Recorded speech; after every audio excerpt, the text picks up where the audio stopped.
Tonight, listen to a fun Norse story as Loki and Thor scheme to get Mjolnir back, Thor's hammer that has been stolen by the giants.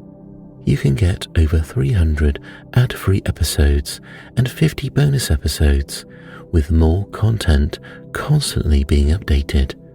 So if you would like to support the show, please go to sleepcove.com/support. Thank you so much, and here's a preview of the story. How Thor and Loki befooled Thrym the giant. Loki told another tale about Thor and Thrym, a stupid giant who had cunning streaks in him.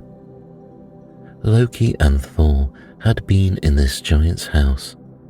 He had made a feast for them, and Thor had been unwatchful. Then, when they were far from Jotunheim, Thor missed Mjolnir, missed the hammer that was the defense of Asgard and the help of the gods. He could not remember how or where he had mislaid it. Loki's thoughts went towards Thrym, that stupid giant who yet had cunning streaks in him. Thor, who had lost the hammer that he had sworn never to let out of his sight, did not know what to do, but Loki thought it would be worthwhile to see if Thrym knew anything about it. He went first to Asgard. He hurried across the Rainbow Bridge and past Heimdall without speaking to him. To none of the dwellers in Asgard whom he met did he dare relate the tidings of Thor's loss.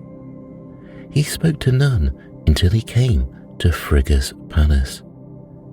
To Frigga he said, "You must lend me your falcon dress until I fly to Thrym's dwelling and find out if he knows where Mjolnir is.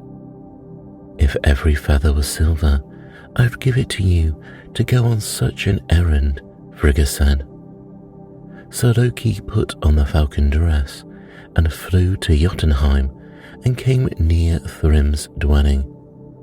He found the giant upon a hillside, putting golden and silver collars upon the necks of his hounds. Loki, in the plumage of a falcon, perched on the rock above him, watching the giant with falcon eyes. And while he was there, he heard the giant speak boastful words.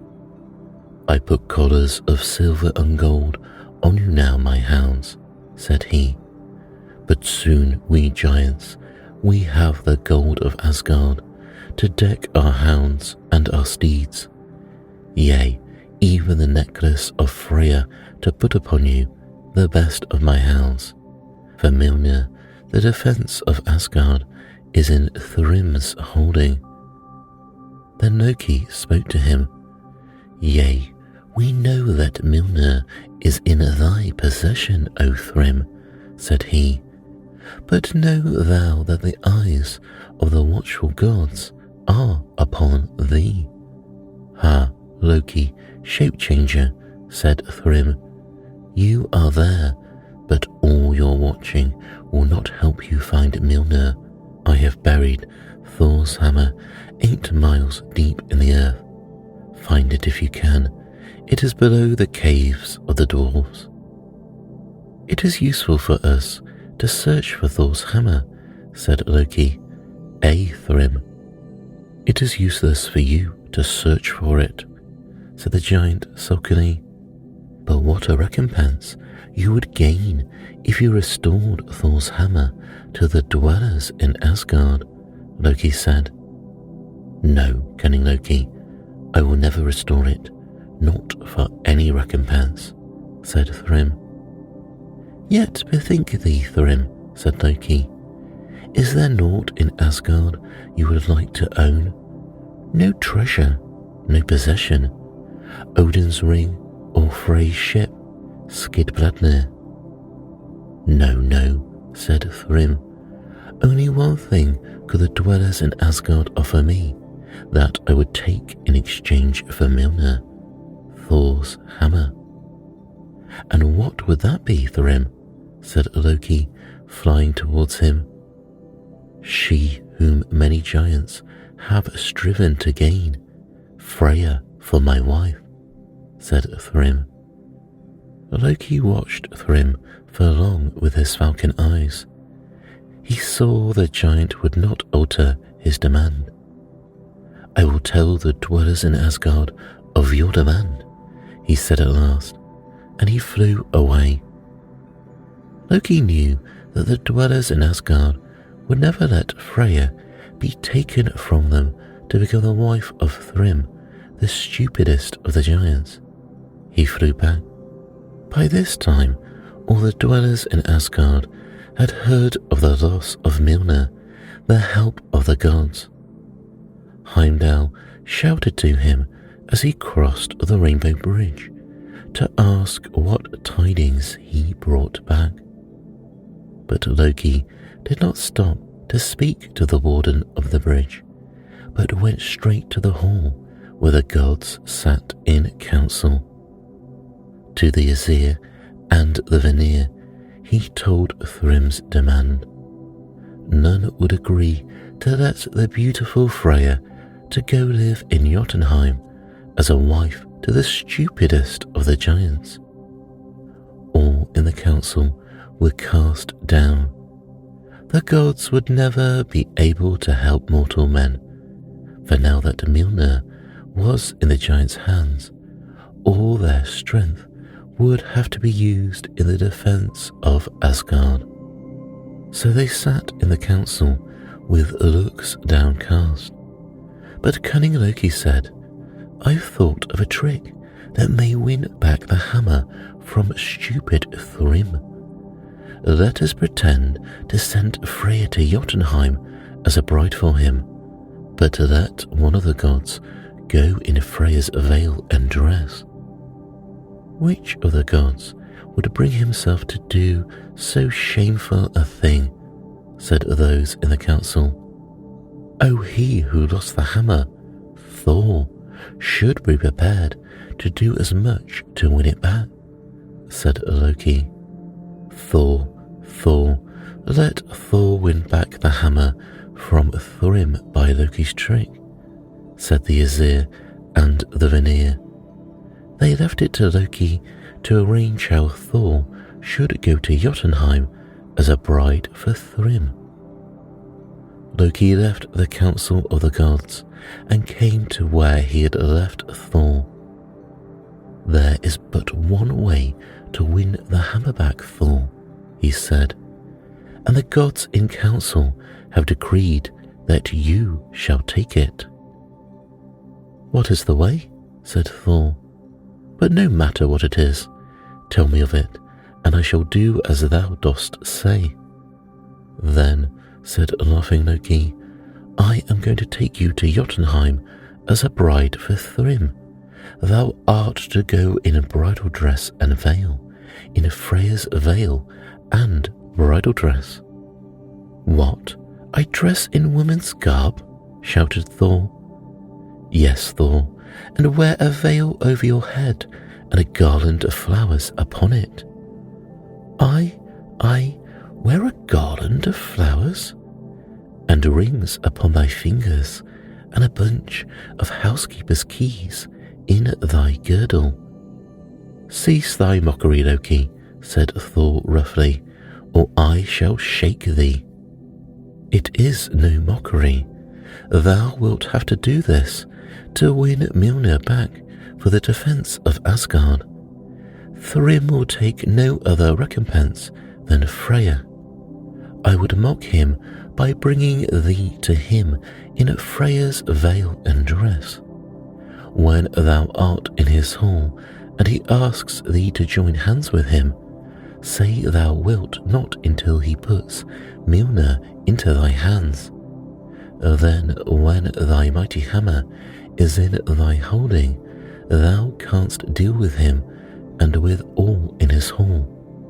And I shall be with thee as thy bridesmaid, O sweet, sweet maiden Thor.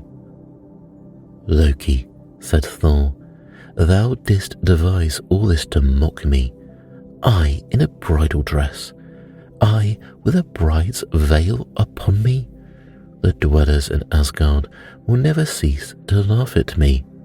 Yes, said Loki, but there will never be laughter again in Asgard unless thou art able to bring back the hammer in thine unwatchfulness lost. True, said Thor unhappily, and is this, thinkst thou, Loki, the only way to win back Mjolnir from Thrym? It is the only way, O Thor, said the cunning Loki. So Thor and Loki set out for Jotunheim and the dwelling of Thrym. A passenger had gone before them to tell Thrym that Freya was coming with her bridesmaid, and the wedding feast was to be repaired, and the guests gathered, and that Mjolnir was to be at hand, so that it might be given over to the dwellers in Asgard.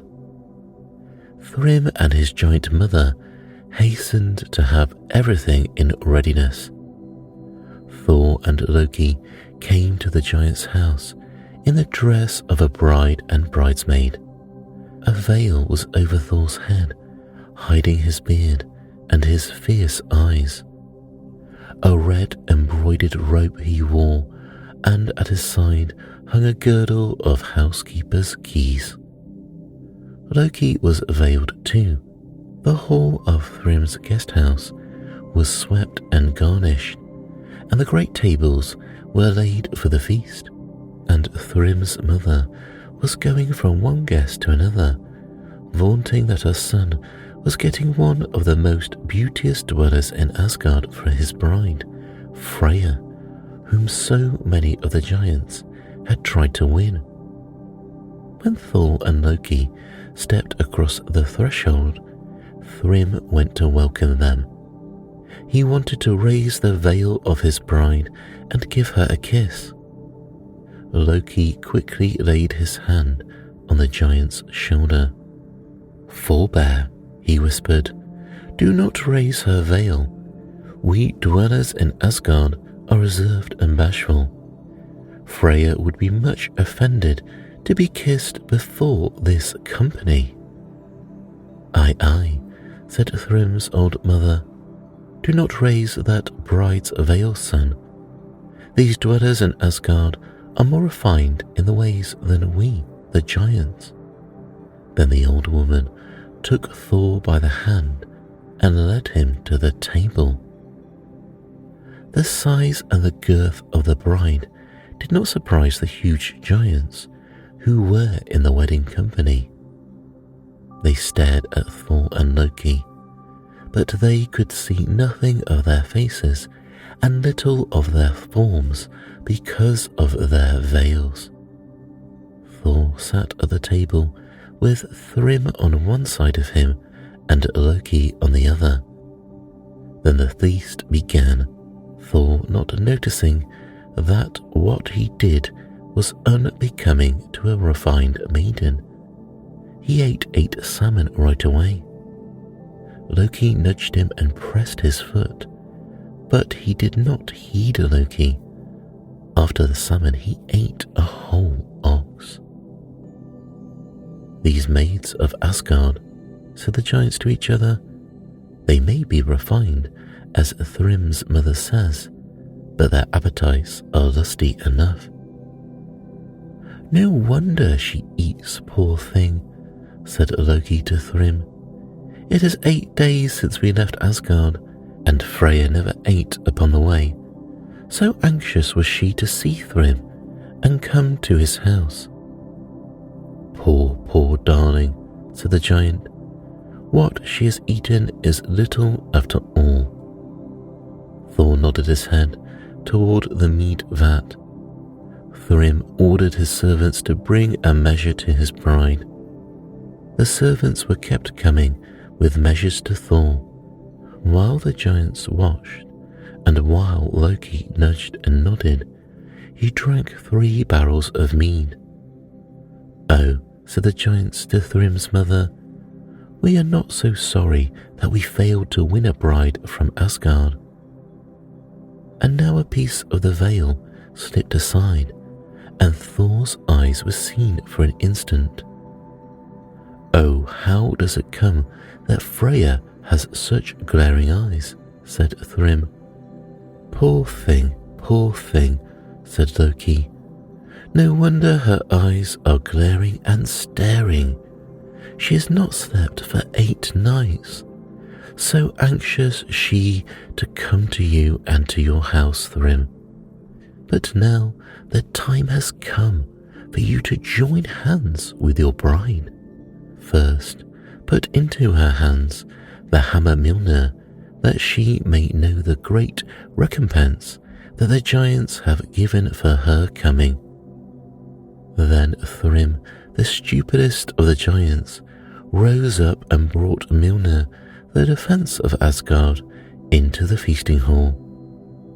Thor could hardly restrain himself from springing up and seizing it from the giant, but Loki was able to keep him still. Thrym brought over the hammer and put the handle into the hands of her whom he thought was his bride. Thor's hands closed on his hammer. Instantly he stood up. The veil fell off him. His countenance and his blazing eyes were seen by all. He struck one blow on the wall of the house. Down it crashed. Then Thor went striding out of the ruin, with Loki beside him, while within the giants bellowed as the roof and walls fell down on them. And so was Mjolnir, the defense of Asgard, lost and won back.